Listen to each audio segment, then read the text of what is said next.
नमस्ते दोस्तों, मनमोहक हिंदी कहानियाँ चैनल में आप सभी का स्वागत है। आज की हमारी कहानी है सबक। आपको हमारी कहानी पसंद आती है तो वीडियो को लाइक और चैनल को सब्सक्राइब जरूर कीजिएगा। कमरे में प्रवेश करते ही नेहा को अपने जेठ जी, जिन्हें वह भैया कहती थी, पलंग पर लेटे हुए दिखाई दिए। नेहा ने आवाज़ लगाई, भैया कैसे हैं आप? कौन है? एक धीमी सी आवाज़ कमरे में गूंजी। मैं नेहा ने कहा। बड़े भैया ने करवट बदली। नेहा उनको देखकर हैरान रह गई।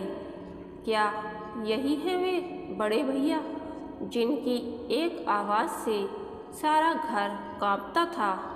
कपड़े इतने गंदे जैसे महीनों से बदले नहीं गए हों। दाढ़ी बड़ी हुई जैसे बरसों से शेव नहीं की हो। शायद कुछ देर पहले कुछ खाया था जो मुंह के पास लगा था और साफ नहीं किया गया था। हाथ पैर भी मैले मैले से लग रहे थे। नाखून बड़े हुए। उनको देखकर नेहा को उन पर बड़ा तरस आया। तभी नेहा का पति नीरज भी कमरे में आ गया। बड़े भाई को इस दशा में देखकर नीरज रोने लगा। भैया, क्या मैं इतना पराया हो गया कि आप इस हालत में पहुंच गए और मुझे खबर भी नहीं की? भैया से बोला नहीं जा रहा था। उन्होंने अपने दोनों हाथ जोड़ दिए और कहने लगे, किस मुंह से खबर करता छोटे? क्या नहीं किया मैंने तेरे साथ? फिर भी तू देखने आ गया। क्या यह कम है? नहीं भैया, अब मैं आपको यहाँ नहीं रहने दूँगा। अपने साथ ले जाऊँगा और अच्छी तरह से इलाज करवाऊँगा। नीरज सिसकते हुए कह रहा था। नेहा को याद आ रहे थे वे दिन जब वह दुल्हन बनकर इस घर में आई थी। उसके माता पिता ने अपनी सामर्थ्य से ज़्यादा दहेज दिया था, लेकिन धीरज भैया हमेशा उसका मजाक उड़ाते थे। उसके दहेज के सामान को देखकर नीरज से कहते, क्या सामान दिया है? इससे अच्छा तो हम लड़की को सिर्फ फूल माला पहना कर ही ले आते। उनकी शादी अमीर घर में हुई थी, लेकिन नीरज की ससुराल उतनी अमीर नहीं थी, इसलिए वे हमेशा उसका मजाक उड़ाते थे। रोज रोज के तानों से नेहा को बहुत गुस्सा आता, पर नीरज के समझाने पर वह चुप रह जाती। फिर भी बड़े भैया के लिए उसके दिल में गांठ पड़ ही गई थी। उनसे भी ज़्यादा तेज उनकी पत्नी सुधा थी, जो बोलती कम थी पर अंदर ही अंदर छुरियां चलाने से बाज नहीं आती थी। माता पिता की मृत्यु के बाद घर में धीरज भैया की ही चलती थी। सब कुछ उनसे पूछकर होता था। एक तो धीरज बड़े थे, दूसरे वे एक अच्छी कंपनी में अच्छे पद पर थे। उनकी शादी भी पैसे वाले घर में हुई थी, जबकि नीरज न सिर्फ छोटा था बल्कि एक छोटी सी दुकान चलाता था। उसकी शादी एक साधारण घर में हुई थी। उसकी घरेलू स्थिति ठीक नहीं थी। नीरज को इन सब बातों से कोई फर्क नहीं पड़ता था। वह न सिर्फ अपने बड़े भाई को बहुत प्यार करता था, बल्कि उनकी हर बात को मानना अपना कर्तव्य भी समझता था। धीरज अपने छोटे भाई को वह प्यार नहीं देते जिसका वह हकदार था, बल्कि हमेशा उसकी बेइज्जती करने के बहाने ढूंढते रहते। वे हमेशा यह जतलाना चाहते थे कि घर में सिर्फ वे ही श्रेष्ठ हैं और बाकी सब बेवकूफ़ हैं। नेहा कहाँ खो गई? चलो भैया का सामान पैक करो, इनको हम अपने साथ ले जाएंगे। नीरज की आवाज़ सुनकर नेहा वापस वर्तमान में आ गई। भैया, प्रभा नहीं आती क्या आपसे मिलने? नेहा ने पूछा। आती है कभी कभी, लेकिन वह भी क्या करे, उसकी अपनी गृहस्थी है, हमेशा तो मेरे पास नहीं रह सकती ना। भैया रुक रुक कर बोल रहे थे। और राजेश और रागनी कहाँ हैं? नेहा ने पूछा। राजेश तो ऑफिस गया होगा और रागनी शायद किसी किटी पार्टी में गई होगी। भैया शर्मिंदा से लग रहे थे। नेहा को इसी तरह के किसी जवाब की उम्मीद थी। उसे अच्छी तरह याद है वह दिन जब उसकी छोटी बहन सीढ़ियों से गिर गई थी, तो वह हड़बड़ाहट में बिना किसी को बताए अपनी माँ के घर चली गई थी। बस इतनी सी बात पर धीरज भैया ने बखेड़ा खड़ा कर दिया था कि ऐसा भी किसी भले घर की बहू करती है क्या कि किसी को बगैर बताए मायके चली जाए। उन दिनों भैया ही सारा घर संभालते थे। नीरज भी अपनी सारी कमाई भैया के हाथ में दे देता था और कभी भी नहीं पूछता था कि भैया उन पैसों का क्या करते हैं, जबकि भैया सबसे यही कहते फिरते थे कि छोटे का खर्च तो वही चलाते हैं, छोटे की तो बिल्कुल भी कमाई नहीं है। नेहा की सारी अच्छाइयाँ, सारी पढ़ाई लिखाई, सारे गुण सिर्फ एक कमी के नीचे दब कर रह गए कि एक तो उसका मायका गरीब था, दूसरे पति की कमाई भी साधारण थी। सारे रिश्तेदारों और दोस्तों में सुधा और धीरज नेहा और नीरज को नीचा दिखाने का प्रयास करते। नेहा को अपनी इस स्थिति से बहुत कुफ्त होती, पर वह चाहकर भी कुछ नहीं कर सकती थी, क्योंकि नीरज उसे कुछ भी बोलने नहीं देता था।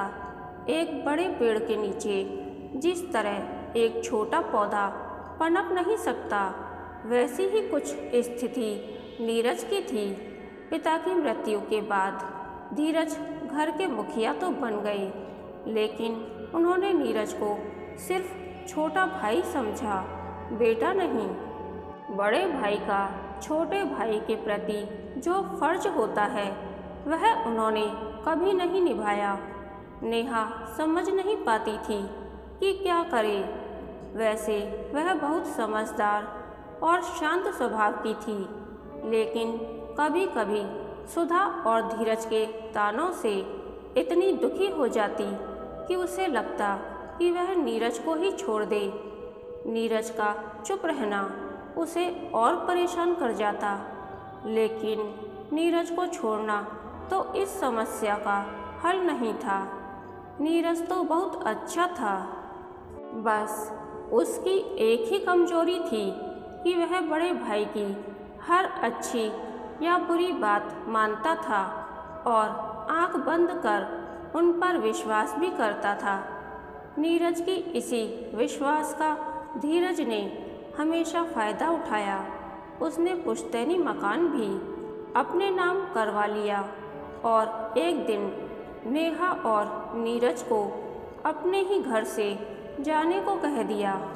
इतना कुछ होने पर भी नीरज कुछ नहीं बोला और अपनी 4 साल की बेटी और पत्नी को लेकर चुपचाप घर से निकल पड़ा।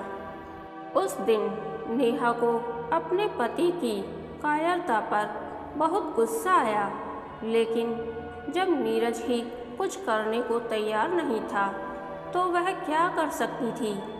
पर मन ही मन उसने सोच लिया था कि वह इस घर में अब कभी वापस नहीं आएगी और इस घर से बाहर रहकर ही अपनी और अपने परिवार की एक पहचान बनाएगी। अब नेहा की अग्नि परीक्षा शुरू हो गई थी। घर में पैसों की तंगी बनी रहेगी, यह तो नेहा को मालूम था, क्योंकि संयुक्त परिवार में बहुत से ऐसे खर्चे होते हैं जिनका पता नहीं चलता, लेकिन एकल परिवार में उन खर्चों को निकालना मुश्किल हो जाता है। फिर भी नेहा ने हार नहीं मानी और जुट गई अपना एक समर्थ संसार बनाने में।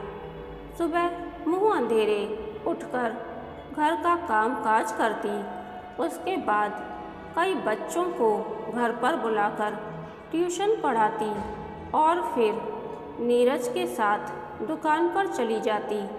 नेहा के अंदर दुकान चलाने की गजब की क्षमता थी, जो शायद अभी तक उसके अंदर सुप्त पड़ी थी। उसने अपने मीठे व्यवहार, ईमानदारी और मेहनत से न सिर्फ अपनी दुकान को बढ़ाया, बल्कि नीरज का आत्मविश्वास बढ़ाने में भी उसका साथ दिया। बड़े भाई से अलग रहकर नीरज को भी एहसास हो गया था कि वह कितना बुद्धू था और बड़े भाई ने उसका कितना फ़ायदा उठाया।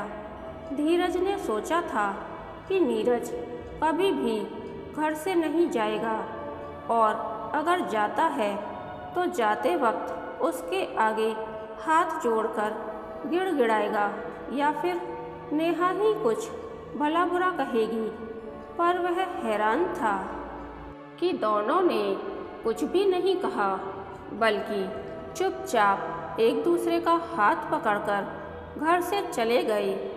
वैसे भी वे नीरज से चिढ़ते थे कि उसकी पत्नी हमेशा उसका कहना मानती थी, जबकि वह इतना समर्थ भी नहीं था। और एक उनकी पत्नी सुधा है, जिसने उनका जीना मुश्किल किया हुआ था।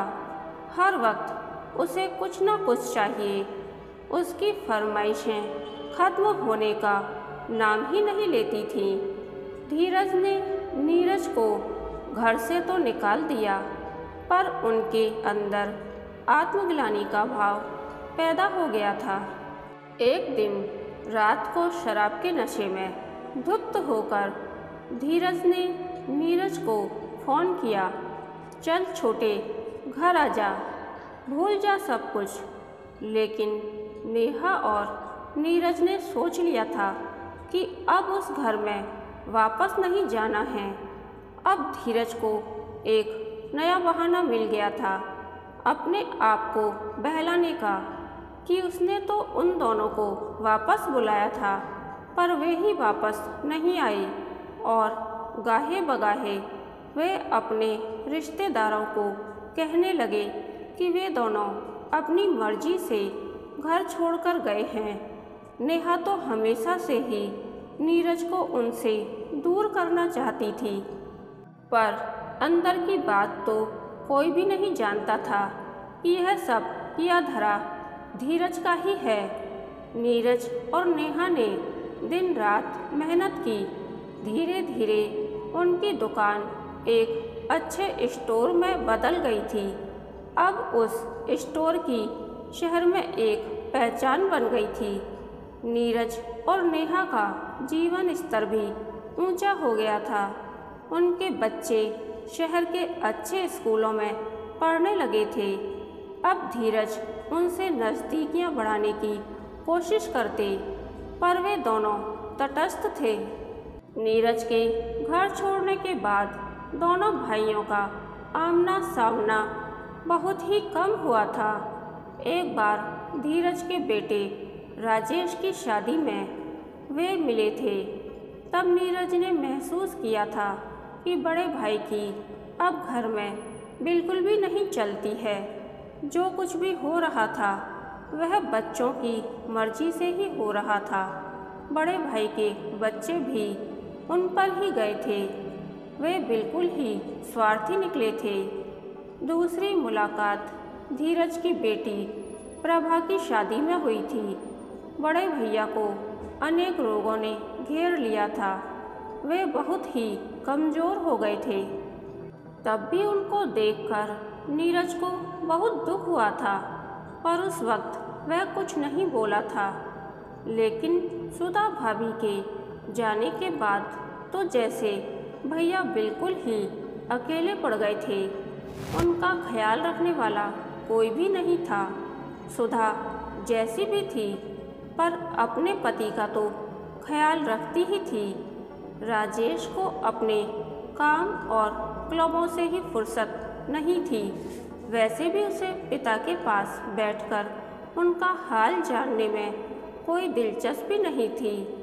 अगर वह अपने पिता का ध्यान नहीं रख सकता था तो रागनी को क्या पड़ी थी इन सब बातों में पड़ने की। वह भी ससुर का बिल्कुल ध्यान नहीं रखती थी। एक एक बात नीरज के दिमाग में चलचित्र की तरह घूम रही थी। पुरानी घटनाओं का क्रम जैसे ही खत्म हुआ तो नीरज बोला, बड़े भैया, कल ही किसी से पता चला था कि आप गुसलखाने में गिर गए हैं। मुझसे रहा नहीं गया और आपका हाल पूछने चला आया। नीरज का दिल रोने लगा कि खामखाही वह इतने दिनों तक भैया से नाराज रहा और उनकी खबर नहीं ली, लेकिन अब वह उनको अपने साथ जरूर ले जाएगा। लेकिन बड़े भैया ने जाने से इनकार कर दिया। मुझे माफ़ कर दे छोटे, सारी जिंदगी मैंने सिर्फ तेरा मजाक उड़ाया है और अब जब मैं बिल्कुल ही मोहताज हो चुका हूँ और मेरे अपने मुझे बोझ समझने लगे हैं, इस वक्त मैं तेरे ऊपर बोझ नहीं बनना चाहता। नहीं भैया, ऐसा मत कहो। क्या मैं आपका अपना नहीं? मैंने आपको अपना भाई नहीं बल्कि पिता माना है और एक बेटे का कर्तव्य है कि वह अपने पिता की सेवा करे। इसलिए आपको मेरे साथ चलना ही पड़ेगा। नीरज ने विनती की। तभी नेहा भी बोल पड़ी, भैया, आपको हमारे साथ चलना ही पड़ेगा। हम आपको इस तरह छोड़कर नहीं जा सकते। अब तक रागनी भी घर पहुंच चुकी थी। उसने चाचा और चाची को देखकर इस तरह व्यवहार किया जैसे वह उन दोनों को जानती ही नहीं। उसको इस बात की भी चिंता नहीं थी कि दुनियादारी के लिए ही कुछ दिखावा कर दे। उसका व्यवहार इस बात की गवाही दे रहा था कि अगर धीरज को कोई अपने साथ ले जाता है तो उसे कोई परवाह नहीं है। अभी तक धीरज को आशा थी कि शायद रागनी उसे कहीं भी जाने नहीं देगी और उसे रोक लेगी, पर उसकी बेरुखी देखकर धीरज भैया उठ खड़े हुए।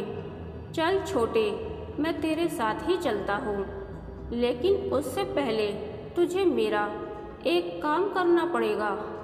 वह क्या है भैया? नीरज ने पूछा। तुझे एक वकील लाना पड़ेगा, क्योंकि मैं यह बंगला तेरे नाम करना चाहता हूँ जो धोखे से मैंने अपने नाम करवा लिया था। धीरज ने कहा, लेकिन मुझे यह घर नहीं चाहिए भैया, मेरे पास सब कुछ है। नीरज ने कहा, मैं जानता हूँ छोटे, तेरे पास सब कुछ है, लेकिन जिंदगी ने मुझे यह सबक सिखाया है कि किसी से भी धोखे से ली हुई कोई भी वस्तु सदैव दुखी देती है। मैं इतने सालों तक चैन से नहीं सो पाया और अब चैन से सोना चाहता हूँ, इसलिए मुझे मना मत कर और अपना हक वापस ले ले। यह सब सुनकर रागनी के तो होश उड़ गए। उसे लगता था कि उसके ससुर का तो कोई अपना है ही नहीं जो उन्हें अपने साथ ले जाएगा और इतना बड़ा बंगला सिर्फ उसके हिस्से ही आएगा। लेकिन ससुर की बात सुनकर उसे लगा कि इतना बड़ा घर उसके हाथ से निकल गया है। उसने फटाफट बहू होने का फर्ज निभाया। उसने धीरज को रोकने की कोशिश की, पर धीरज ने कहा, नहीं बहू, अब नहीं, अब मैं नहीं रुक सकता। तुमने और मेरे बेटे ने मुझे बिल्कुल ही पराया कर दिया है। इस बूढ़े और लाचार इंसान को अब अपने मतलब के लिए इस घर में रखना चाहते हो? नहीं, इस घर में तड़प तड़प कर मरने से अच्छा है मैं अपने भाई के साथ कुछ दिन जी लूँ। लेकिन फिर भी मैं कहता हूँ कि इसमें तुम्हारी गलती कम है, क्योंकि मैंने ही बबूल का पेड़ बोया है, तो आम की उम्मीद कहाँ से करूँ?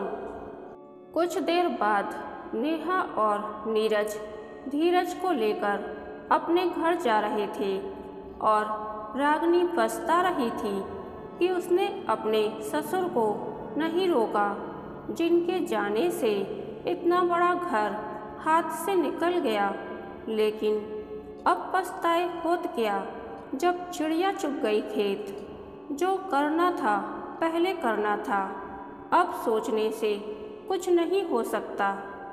कहानी के अंत तक बने रहने के लिए धन्यवाद। यह कहानी आपको कैसी लगी प्लीज़ कमेंट करके बताइए।